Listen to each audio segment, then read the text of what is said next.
Hi, Bhavana. Great to catch up with you today. Hi, Neeraja. It's lovely always to talk to you. So thought-provoking.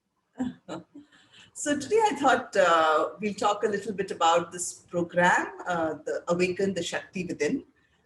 And I, of course, got to know about this a few months ago when I was speaking with Raghu over a series of webinars. And I realized that, you have actually gone through it yourselves and you are actually facilitating some of these programs. So a question which many people have, which I also had when I came to know about it for the first time. And of course, through a little bit of the immersion that I have had, it makes a little more sense in terms of why is this program different to so many other programs that we have today when it comes to women and leadership. But I would like to hear from you in terms of why awaken the Shakti within, uh, and not anything else for a woman who's looking forward to not only grow in her career, but also in her own personal life. Sure. So I have to say that originally when I participated in this program and, I look at the program design, it is a gender agnostic program. It is a program both for men and women. And the reason that sometimes certain programs are better when the participant group or the learning cohort is only women is that the issues that you explore and the issues that you work with are better understood by each other. And therefore, there is a larger group of people with similar stories who can explore that together. Now, a big part of what I got from this program when I did it was, a sense of, having the ability to not just be myself wholly, but also be able to see the environment and other people with compassion. So just appreciate the fact that one, I am who I am. Sometimes I am a function of this environment that I grew up in and, things that have been passed on to me. However, I also am different and unique, and I have the ability to tap into that unique potential of mine and use that to create the life that I want to create for me. So there isn't a prescribed way of being. What I like about this is it encourages you to be the oddball that you are. And I like that very much, that I'm okay the way that I am. And if only I can tap into my potential and I can bring forth my uniqueness, then that's the leadership that I can offer to whichever context that I'm a part of. And that's really brilliant as far as I'm concerned. So there is no one way of being a leader, for example. Absolutely, that's fantastic because most of the time we hear about these gender stereotypes and hence women and women leaders. The usual is that if a woman exhibits feminine traits, then she is not the leader material. But if she becomes a little assertive, which is what is required in her role, then she's called bossy.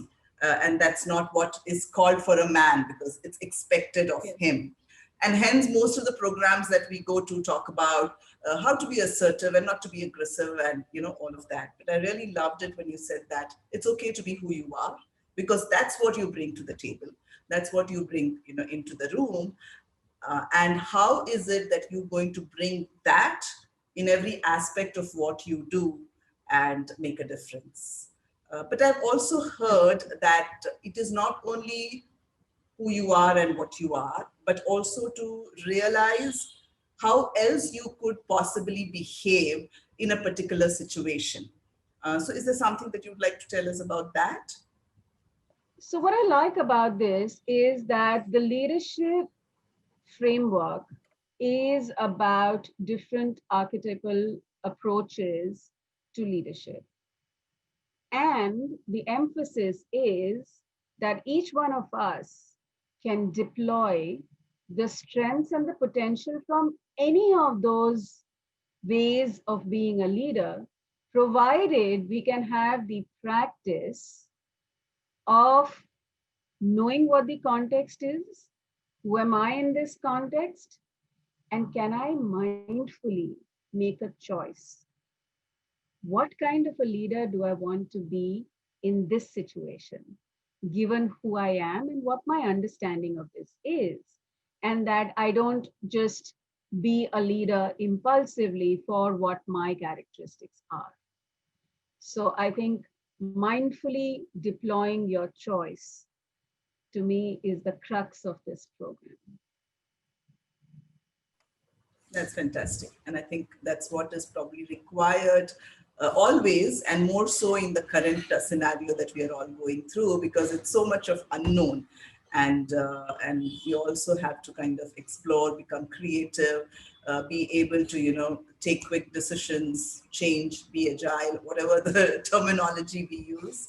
Yes. So that's a wonderful framework to be able to self-reflect in terms of what is that strength of yours, and then be able to understand what other strengths exist, and if one can move from one archetypal energy to another for a particular situation based on the outcome that he or she desires. So that's really wonderful. And also the fact that if we bring together a cohort of women, then there is not only the so-called networking and learning, but I think a lot more reinforcement to say that I'm not alone. Because when you start that sharing, like we are sharing between the two of us, it is that much more compulsive that it's okay to be like that. Everybody else is also going through similar emotions. I'm not alone, and let's together make the change that we want to see in ourselves. The term that I like the most is be the best that you can be. And that best can always evolve. Absolutely. Absolutely. I personally had a little bit of a journey to say that I've not had a typical girl upbringing.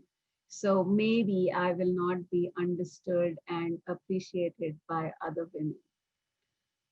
So for me, this program is even more essential and powerful, because what it has reinforced is that irrespective of our backgrounds, we have the common thread of the gender similarity that we have.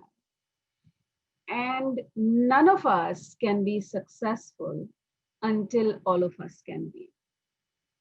So these are also ways in which we support each other. And when we support each other and when we lift each other, we actually go even higher. So this is a way of finding those reservoirs of resources, energies, other people, other perspectives, who you can support and who can support you in turn. And I think that is quite powerful. That's something that all women need. That's wonderful. So I'm also looking forward to attending a full-fledged program coming soon. And I'm sure it's going to be a great experience. And what I'm looking forward to whenever I do attend such a program is to be able to do a lot more self-reflection that I'm able to do by myself. I think, when we are together, the self-reflections become more powerful because what somebody else says, because there's also sharing in such cohorts, I understand, right? It's not just I reflect, I keep to myself. There is opportunity to share. And that's when somebody else kind of says, oh, I've gone through that, I'm going through that, or brings in another perspective to that, and it enriches the entire learning experience. So really looking forward to attending one of the sessions, Bhavana. Absolutely. I'm looking forward to, because each of these sessions, even as a facilitator, is so insightful, and it is so empowering, and it can unfold a whole new space. So what I like about this is that, it's like a little crucible. It's a safe space.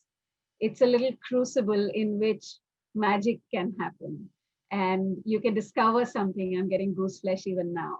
You can discover something that you didn't think you had it in you. So and it's great to have somebody around you who will enjoy you for that. So I'm looking forward to this too. Absolutely. Thank you. Talk to you soon. Thank you, Neeraja. Thank you for always having these thought-provoking conversations. Anytime.